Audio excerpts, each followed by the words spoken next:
Good morning, students. Today we will see another, not another, one cell organelle, that is your nucleus. Okay.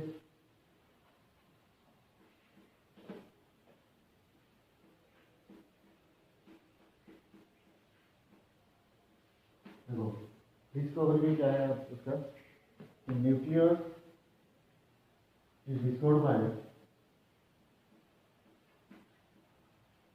Robert brown इन 1833. ठीक है, Robert brown discovered nucleus in 1833. छोड़ दो उसको, हो गया. उसके बाद देखेंगे ये कहाँ पर है एक्चुअली, मीन्स ऑकरेंस. ठीक है, अगर हम ऑकरेंस देखेंगे, occurrence and position in a cell. देखो occurrence,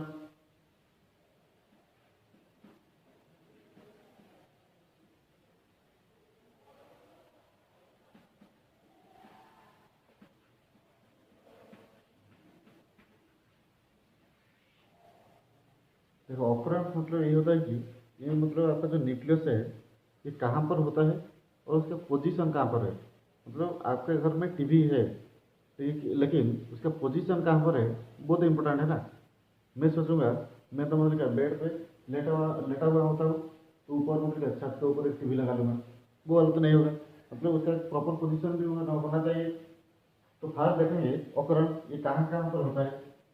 in case of eukaryote, that is in all animal and plant cells contain your nucleus. ठीक है, आपके पास जितने टाइप का आपका प्लांट सेल है, जितने टाइप का प्लांट है और जितने टाइप का प्लांट सेल है और जितने टाइप का एनिमल है और जितने टाइप का आपका एनिमल सेल भी है, सभी के पास आपका न्यूक्लियस होता है. ठीक, but in case of prokaryote, that is in your bacteria, nucleus is absent. ये तो आपको पता होगा क्योंकि उसको क्या बोलते थे आप, न्यूक्लियोइड और जेनोफोर और योर इंसिपिएंट न्यूक्लियस, वो वाला था. तो अगर हम अभी देखेंगे तो उसका अपर हम देखेंगे तो क्या क्या मिला हमें. एनिमल और प्लांट सेल जो है उसमें आपका न्यूक्लियस है और बैक्टीरियल सेल जो होता है और प्रोकैरियोटिक सेल जो होता है वहाँ पर आपका न्यूक्लियस नहीं होता है.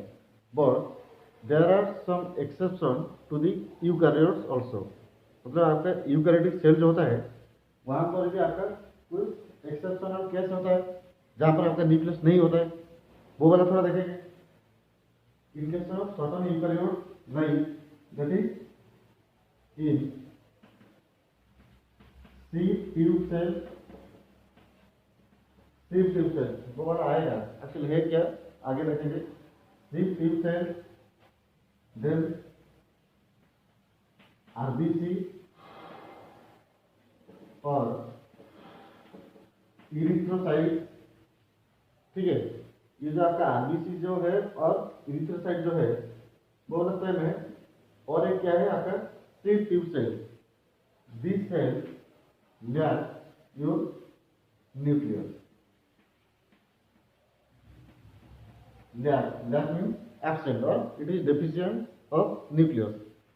कहाँ कहाँ मिला, हमें मिला कहाँ, एनिमल सेल प्लांट सेल में मिला. लेकिन ऐसा कुछ प्लांट सेल और एनिमल सेल है जहाँ पर आपका न्यूक्लियस नहीं होता है. एनिमल का क्या होगा आपका आरबीसी और इरिथ्रोसाइट, और प्लांट सेल का क्या है आपका sieve tube cell. These are deficient of nucleus और a true nucleus, general nucleus. But in this case RBC, ये वाला थोड़ा देखो. यहाँ पर और भी एक एक्सेप्शनल केस है. देखो, if you consider about the RBC of camel. ठीक है, जो कैमेल जो होता है, कैमेल का अगर तुम लोग देखोगे उसका आरबीसी देखोगे, the RBC of camel contents nucleus. याद रखो. ठीक है, कैमेल आरबीसी कंटेंट्स न्यूक्लियस. ठीक है, यहाँ पर आपका ये जो आरबीसी है, एनिमल के पास जो आरबीसी है वहाँ पर आपका नहीं होता है, न्यूक्लियस नहीं होता है. लेकिन ऐसा एक एनिमल है जो कैमल है, उसका जो आरबीसी है उसका आरबीसी में आपका क्या है, न्यूक्लियस होता है, ठीक है। और सिर्फ ट्यूब सेल जो है वहाँ पर आपका न्यूक्लियस नहीं होता है। ये वाला था आपका क्या था, ऑकरेंस, ठीक है। अभी पोजीशन देखेंगे, ठीक है, ये सेल में है वो सेल में नहीं है, जहाँ पर तो नहीं है तो पोजीशन कहाँ से आएगा, वो तो नहीं होगा। और जहाँ पर है तो उसका पोजीशन देखेंगे, कहाँ कहाँ पर है, एनिमल सेल प्लांट सेल। देखो position, position of nucleus,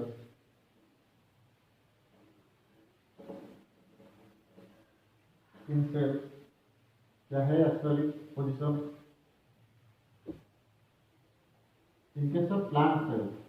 first plant cell का बात करेंगे।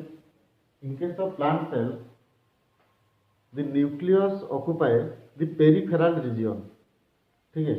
In case of plant cell the nucleus occupy the periphery और पेरिफेरल रीजन, ठीक है, peripheral region. But in case of animal cell को थोड़ा देखो, और ये क्यों है पेरिफेरल रीजन में, और ये क्यों है कहाँ पर है देखेंगे। ये बता जो आपका एनिमल सेल जो होता है, in case of animal cell the nucleus occupy the centre of the cell और it occupy the central position, कहाँ पर आपका एनिमल सेल में, ठीक है, ठीक है। दोनों तो आपका यूकैरियोटिक सेल है, क्यों उसके पास आपका पेरिफेरल रीजन में होगा और इसके पास क्यों आपका सेंटर में होगा, क्यों। देखो अभी याद करो, प्लांट सेल और एनिमल सेल में डिफरेंस। प्लांट सेल में क्या होता है, a large central vacuole is present at the centre. A large central vacuole बोला हूँ, बड़ा होगा और सेंटर में होगा, large central vacuole in case of plant cell. But in case of animal vacuoles are generally absent. If present, these are smaller in size.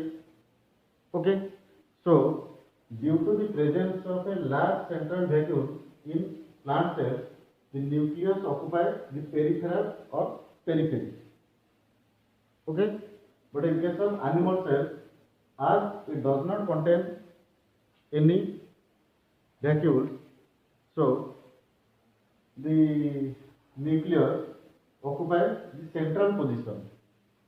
ठीक है, तो यहाँ पर आपका नहीं है क्या, वैक्यूल नहीं है, तो वैक्यूल का जगह, उसका जो जगह है कौन लेगा, ये वाला न्यूक्लियस लेगा।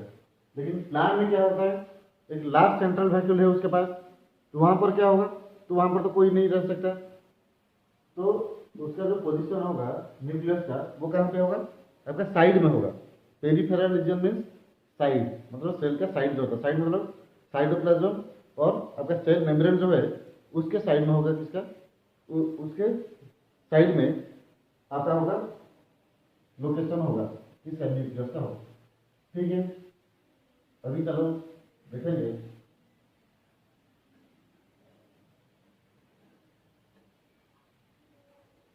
Shape, size and number nucleus का। Shape, size and number,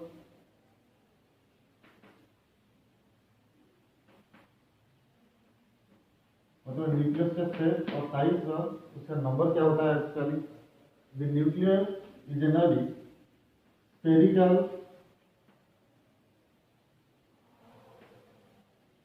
in shape,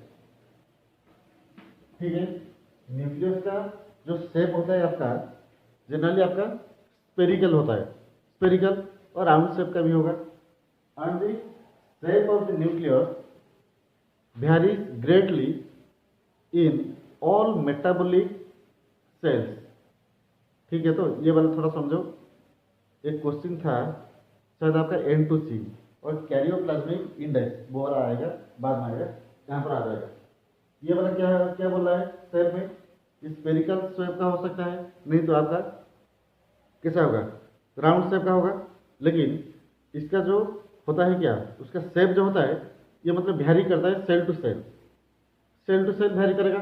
कैसे कैसे वैरी करेगा, क्योंकि अगर एक सेल का न्यूक्लियस छोटा है, छोटा नहीं, उसका साइज शेप देखेंगे अभी, उसका जो शेप है शेप मतलब क्या है, एक के पास स्फेरिकल है और एक के पास आपका क्या है, सपोज राउंडेड है। ठीक, तो वो वाला आपका डिपेंड करता है सेल का शेप के ऊपर डिपेंड करता है, मतलब सेल किस शेप का है और उसका न्यूक्लियस किस शेप का होना चाहिए, ये वाला होता है। सेल का शेप के ऊपर डिपेंड करता है आपका न्यूक्लियस का शेप। ठीक, सेकंड वाला आ रहा है आपका साइज। ठीक है, ये वाला थोड़ा ध्यान देना क्योंकि वो वाला आ रहा है कैरियोप्लाज्मिक इंडेक्स, और उसको N/C रेशियो भी बोलते हैं, देखेंगे बाद में। साइज क्या होगा, the size of the nucleus also varies greatly in all cells within the same organism. ठीक है, तो एक ही ऑर्गेनिज्म, मैं हूँ एक ऑर्गेनिज्म, मेरे पास बहुत सारे सेल है, बहुत सारे सेल है और बहुत सारे डिफरेंट टाइप का भी सेल है। सभी सेल में न्यूक्लियस का साइज जो है वो भी अलग अलग होगा। ठीक है, इसलिए मैं बोला the size of the nucleus varies in cells of the same organism और द सेम इंडिविजुअल। कैसे होगा, अभी थोड़ा सोचो, एक सेल है जो मेटाबॉलिकली ज्यादा एक्टिव है, एक सेल, सपोज मैं ले रहा हूं अगर हार्ट सेल का बात कर रहा हूं। ठीक, हार्ट सेल जो है आपका metabolically more active than others. Others means मैं ले रहा हूं स्किन सेल। ठीक है, दोनों सेल में ले गया, तो अगर मैं देखूंगा तो ये वाला जो सेल है और ये जो सेल है, स्किन सेल और हार्ट सेल, मेटाबॉलिकली ज्यादा एक्टिव कौन सा है, आपका हार्ट सेल है। तो यहाँ पर क्या होगा, the size of the nucleus is more as compare to your skin cell and that depends upon the metabolic activity of the cell. मतलब सेल का आपका मेटाबॉलिक एक्टिविटी जैसा होगा उसी के हिसाब से आपका न्यूक्लियस का साइज भी डिपेंड करेगा। ठीक है, ठीक है, अभी देखो नेक्स्ट क्या आ रहा है, नंबर, न्यूक्लियस का नंबर। नंबर मतलब क्या होता है, मतलब 1 2 3 4 5 10 20 1000 5000 10,000, ये वाला हो गया नंबर। तो नंबर के हिसाब से हम देखेंगे, जनरली बात कर रहा हूँ, कॉमनली जो होता है, generally one cell contain one nucleus. Generally अगर मैं देखूंगा कि जो भी सेल है, देख लेते हैं, एक cell, one cell contain one nucleus, but in some cases one cell may contain two nucleus। ठीक है, और and one cell may contain more than 2 or 3 nucleus। ठीक है, ठीक है, तो मतलब जनरली हमको ये पता चल जाएगा क्योंकि जब हम प्लांट सेल और एनिमल का सेल देखे थे, मतलब डायग्राम में देखे थे, डायग्राम में क्या था, एक ही न्यूक्लियस था शायद, सभी का मतलब क्या एक ही न्यूक्लियस होता है, मतलब डायग्राम में दिखाते हैं। तो वहां पर हमको क्या मिला, शायद हम ये सोचे कि एक ही सेल में एक ही न्यूक्लियस होगा। ठीक है, अगर हम डिटेल्स में जाए, एक सेल में सभी टाइप का सेल, आपका लिविंग वर्ल्ड में जितने सारे सेल है, तो वहां पर क्या होता है, वन सेल में कंटेन 2 न्यूक्लियस। ठीक, द नंबर ऑफ न्यूक्लियस में वेरीज फ्रॉम 2 और 3 और 5 और 10 और 1000 और 5000 पर सेल, ये भी हो सकता है। ठीक है, अगर ये वाला हो गया तो अभी देखेंगे, on the basis of number of nucleus present in a cell the cells are classified into 3 different types. ठीक है, अभी मैं क्या बोला, on the basis of presence of number of nucleus पर सेल, मतलब एक ही सेल में कितना न्यूक्लियस होगा उसका नंबर देखूंगा, 1 2 3 4, ये वाला डिजिट वाला देखूंगा। न्यूक्लियस का नंबर देखते हुए मैं क्या किया, ये जो सेल जो है, सेल को 3 टाइप्स में डिवाइड कर दिया और 3 ग्रुप बना दिया सेल का। First is your uninucleated cell.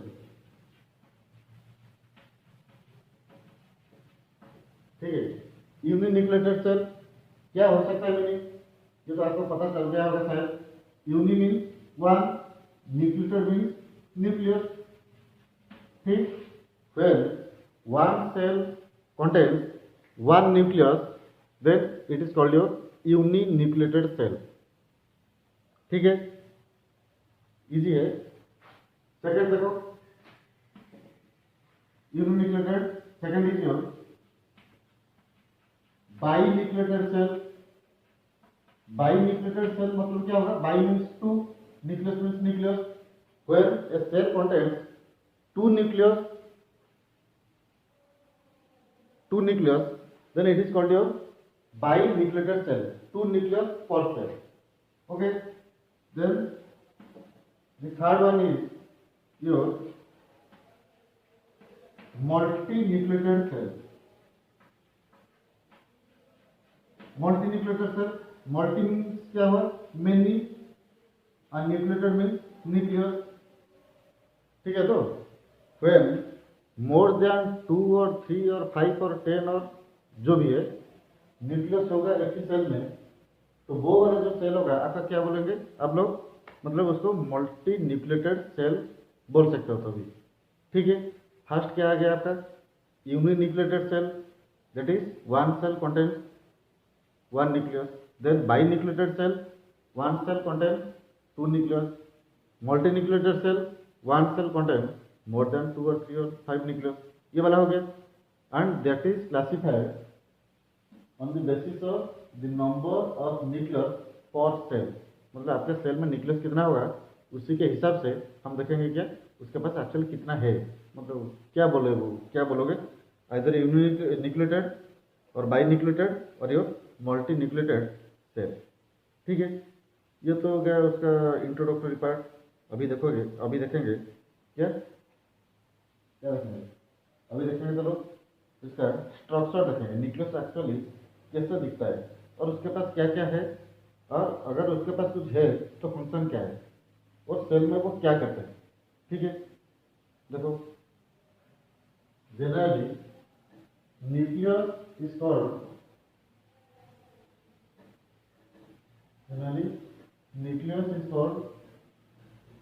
the heart, nucleus is called the heart or boss or director of a cell। क्यों? ये वाला जानते हो सब कुछ। मतलब न्यूक्लियस को आप हार्ट ऑफ ए सेल बोल सकते हो, बॉस ऑफ ए सेल बोल सकते हो, नहीं तो आपका डायरेक्टर ऑफ ए सेल ये भी कह सकते हो। ठीक है, अगर ये तुम बोले कि this is the heart boss of director of a cell, क्यों? हार्ट का काम क्या होता है? Circulation generally. बॉस का काम क्या होता है? बॉस मतलब वो जो चलो राइड करने वाला बॉस नहीं, बॉस। ठीक है, स्पेलिंग लिखा हुआ है। तो बॉस का काम क्या होता है? एक कंपनी को वो चलाना है उसको और मैनेज करना है। डायरेक्टर का काम क्या होता है? मतलब वो डायरेक्शन देगा कि ऐसा करना है कि वैसा करना है कि जो भी करना है वो मतलब क्या उस तरह का काम डायरेक्टर का है। बॉस का काम तो ठीक है, हार्ट का काम तो ठीक है, तो उसको ऐसे क्यों बोले? मतलब न्यूक्लियस को क्यों बोले देखेंगे, इसका आंसर अभी आएगा, चिंता मत करो, आ जाएगा। ठीक है, ये वाला क्या हो गया? Nucleus is called the heart और बॉस और डायरेक्टर ऑफ ए सेल। ठीक है, अभी देखेंगे न्यूक्लियस का structure.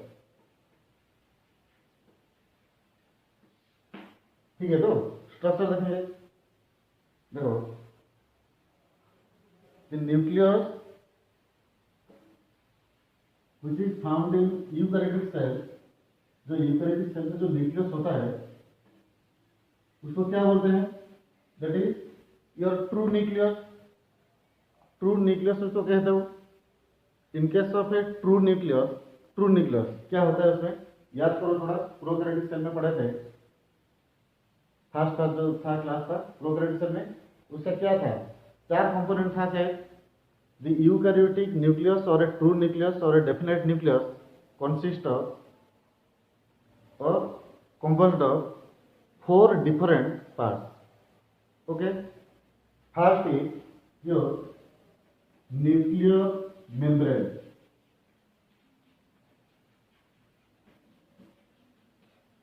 First is your nuclear membrane। Second is your nucleolus, ठीक है। थर्ड इज योर न्यूक्लियोप्लाज्म, ठीक। And fourth is your chromatin fibres, ठीक है। तो चार कंपोनेंट है, चार ही आ गया। मतलब क्या पहले से पढ़ चुके हैं, याद थोड़ा थोड़ा याद आ जाएगा। फर्स्ट क्या आता है nuclear membrane, second is your nucleolus, third nucleoplasm and fourth is your chromatin fibre. देखो और कुछ अगर उसका नाम होगा, nuclear membrane is otherwise known as nuclear envelope,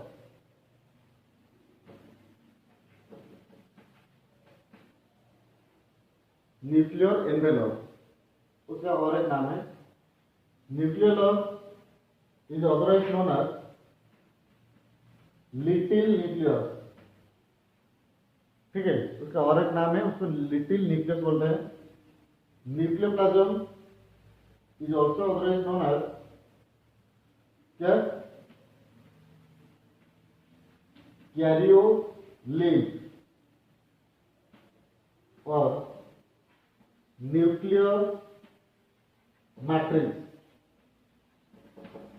ठीक है। ये बना हो गया। तो अभी हम क्या करेंगे, उसका डायग्राम थोड़ा देखेंगे और उसका जो फोर कंपोनेंट है, कंपोनेंट जो है न्यूक्लियर मेम्ब्रेन हो गया, न्यूक्लियोलस जो भी है, उसको सब डिटेल्स में देखेंगे, ठीक है। अभी देखो क्या है, एक्चुअली थोड़ा फास्ट बता देता हूँ, उसके बाद डायग्राम करूँगा। हाँ देखो, nuclear envelope,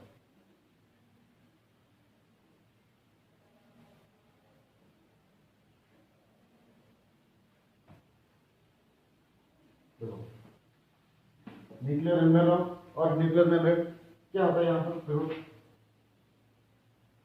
nucleus is a, nucleus first point जो है इंपॉर्टेंट है। Nuclear is a membrane bound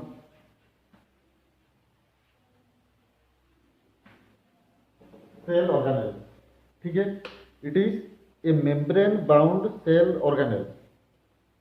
structure देखे ना, शुरू से ही देखेंगे। तो ये वाला क्या हुआ था, मेम्ब्रेन बाउंड सेल ऑर्गेनेल। तो उसका मतलब क्या हो सकता है, मतलब मे बी नहीं, this nuclear is covered with any membrane, that's why it is called membrane bound cell organelle, ठीक है। तो membrane bound cell organelle आपका हो गया कौन सा, न्यूक्लियस हो गया membrane bound cell organelle, ठीक है। अभी थोड़ा देखो, the nucleus is a double membrane bound cell organelle। Double membrane, double मतलब क्या है, दो है, मतलब उसका जो न्यूक्लियस जो है, न्यूक्लियस के ऊपर और बाहर दो ही मेम्ब्रेन है। अगर एक ही मेम्ब्रेन होगा तो वाला क्या होता है, single membrane bound cell organelle. अगर दो इसके पास है तो वो वाला क्या होता आपका, double membrane bound cell organelle. अगर तीन है तो वो वाला क्या होगा, triple membrane bound cell organelle. तो यहाँ पर जो आपका न्यूक्लियस है वो वाला क्या है आपका, double membrane bound cell organelle. क्योंकि मैं फर्स्ट आपको ये बोला मेम्ब्रेन बाउंड सेल ऑर्गेनेल, और उसके पास एक्चुअली होता है कितना, ठीक है, डबल मेम्ब्रेन। अगर उसके पास दो मेम्ब्रेन होगा तो अभी सोचो, एक तो बाहर होगा ही और एक अंदर होगा, सिंपल चीज है। तो यहाँ पर क्या हुआ, the nucleus is a double membrane bound cell organelle, that is it covered means nucleus is covered by two membrane. One is your outer membrane, ठीक है, another is your inner membrane। मतलब उसके पास दो ही मेम्ब्रेन होता है, एक होता है आपका आउटर मेम्ब्रेन है और एक होता है क्या आपका इनर मेम्ब्रेन। देखो, both membrane are composed of lipid and protein, and small amount of carbohydrate is also found in these membranes, मतलब दोनों मेम्ब्रेन जो होता है, दोनों membrane, outer membrane, inner membrane जो है आपका लिपिड होता है और प्रोटीन होता है। These are the major component and the minor component is also means may be your carbohydrate और सम आपका, हाँ कार्बोहाइड्रेट ही होता है, ठीक है कार्बोहाइड्रेट। तो ये वाला क्या होगा, मेजर कंपोनेंट क्या आ गया आपका, लिपिड और प्रोटीन। अभी थोड़ा देखो, मैं अगर देखूंगा दोनों मेम्ब्रेन, ठीक है अभी देखो ये वाला दो मेम्ब्रेन है, ठीक है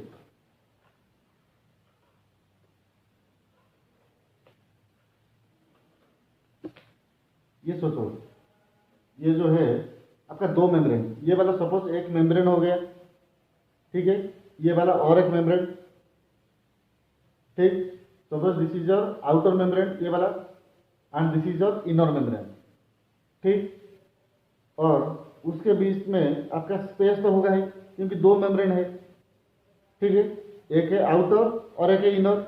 अभी देखो दिस स्पेस स्पेस, ठीक है दिस स्पेस और gap which is present between outer and inner membrane. Suppose this is your outer membrane and this is your inner membrane and this is the gap.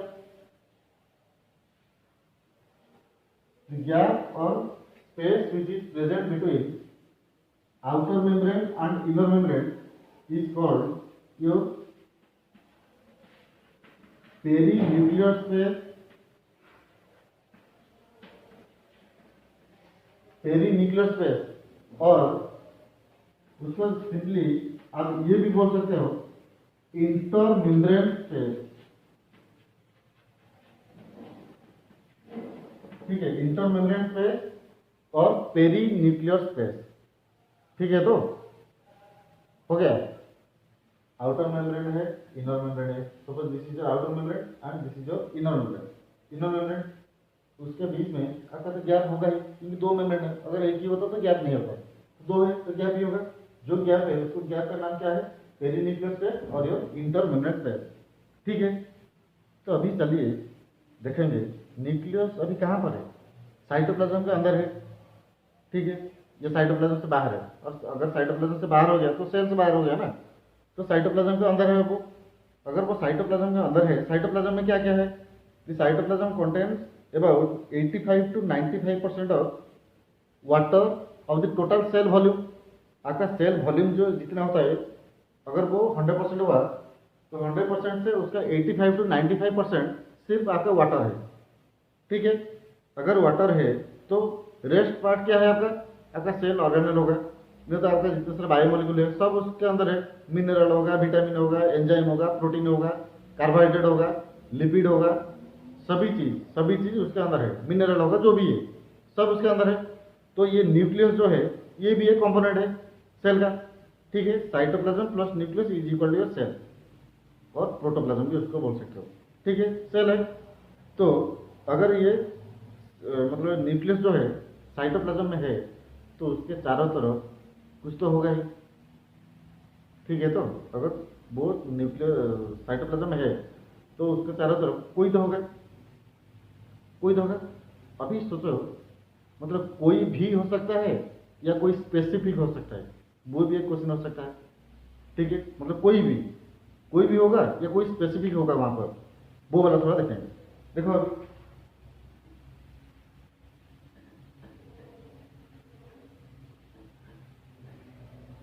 Outer का बात बता रहा हूँ, outer का, ठीक है आउटर सरफेस जो होता है उसी का बात मैं बोल रहा हूँ। देखो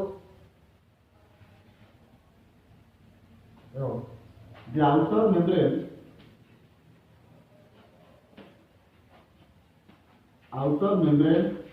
of nucleus, ठीक है outer membrane of nucleus is continuously raw endoplasmic reticulum, ठीक है। उसका जो आउटर मेम्ब्रेन जो है, आउटर मेम्ब्रेन मतलब जो आउटर मेम्ब्रेन है और आउटर एनवेलप जो है it is continuous with rough endoplasmic reticulum only, ठीक है। अगर ये रफ एंडोप्लाज्मिक रेटिकुलम है तो अभी थोड़ा याद करो आपका 10th में होगा शायद, रफ एंडोप्लाज्मिक रेटिकुलम जो होता है आपका दो टाइप का होता है। One is your smooth endoplasmic reticulum and another is your rough endoplasmic reticulum. And the difference between SCR and RER, SCR means smooth endoplasmic reticulum, RER rough endoplasmic reticulum, is that the absence and presence of ribosome in their membrane। ठीक है, अगर आप लोग देखोगे मतलब smooth endoplasmic reticulum देखोगे, ठीक है, स्मूथ और एक देखोगे क्या आपका रफ एंडोप्लाज्मिक रेटिकुलम। ये दोनों में आपका डिफरेंस क्या है? प्रेजेंस और एब्सेंस ऑफ राइबोसोम ओनली, और कुछ नहीं। In case of rough endoplasmic reticulum ribosome is present. Okay, then smooth endoplasmic reticulum the membrane does not contain any ribosome. ठीक है, तो यहाँ पर जो है आपका rough endoplasmic reticulum is continuous with the outer membrane of nucleus. तो यहाँ पर क्या होगा? उसके पास क्या है? रफ एंडोप्लाज्मिक रेटिकुलम है, मतलब उसके पास राइबोसोम होगा ही। ठीक है, तो the outer membrane of nucleus is continuous with rough endoplasmic reticulum, means the outer membrane नहीं, ribosome are present near ribosomes are present near the outer membrane. ठीक है, डायग्राम को देखेंगे तभी पता चलेगा ठीक से। ये चला गया किसका? आपका आउटर मेम्ब्रेन। अभी चलो देखेंगे इनर मेम्ब्रेन। आउटर मेम्ब्रेन चला गया, ठीक है, ये वाला आपका स्पेस हो गया, वो वाला जो था क्या? Inter membrane space. ठीक है, तो inter membrane space, suppose this is your outer membrane. ठीक, ये वाला हो गया क्या? Inner membrane, inter membrane space और पेरिन्यूक्लियर स्पेस। ये वाला होगा क्या आपका? Inner membrane. मतलब ये एक्चुअल डायग्राम नहीं है, मतलब रफ वाला डायग्राम कर रहा हूँ यहाँ पर। तो देखेंगे एक्चुअल डायग्राम क्या है यहाँ पर वहाँ।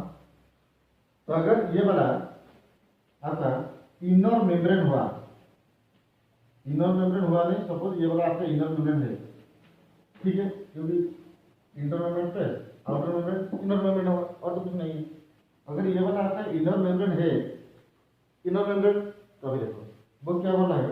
The inner membrane of nucleus, ये वाला चला गया किसके साथ? आपका रफ एंडोप्लाज्मिक रेटिकुलम से चला गया, क्योंकि ये दोनों मिलकर रहते हैं, rough endoplasmic reticulum and your outer membrane of nucleus. उसके बाद कौन आ गया? इंटर मेम्ब्रेन पे। उसके नीचे कौन आ गया? आपका इनर मेम्ब्रेन, क्योंकि वो inner side to the nucleus. तो ये वाला जो मेम्ब्रेन है, इनर मेम्ब्रेन ऑफ न्यूक्लियस, क्या होता है? The inner membrane of nucleus is continuous with some protein strands, ठीक है, some protein strands वहां पर होते हैं। कहां पर? आपका इनर मेम्ब्रेन के साथ।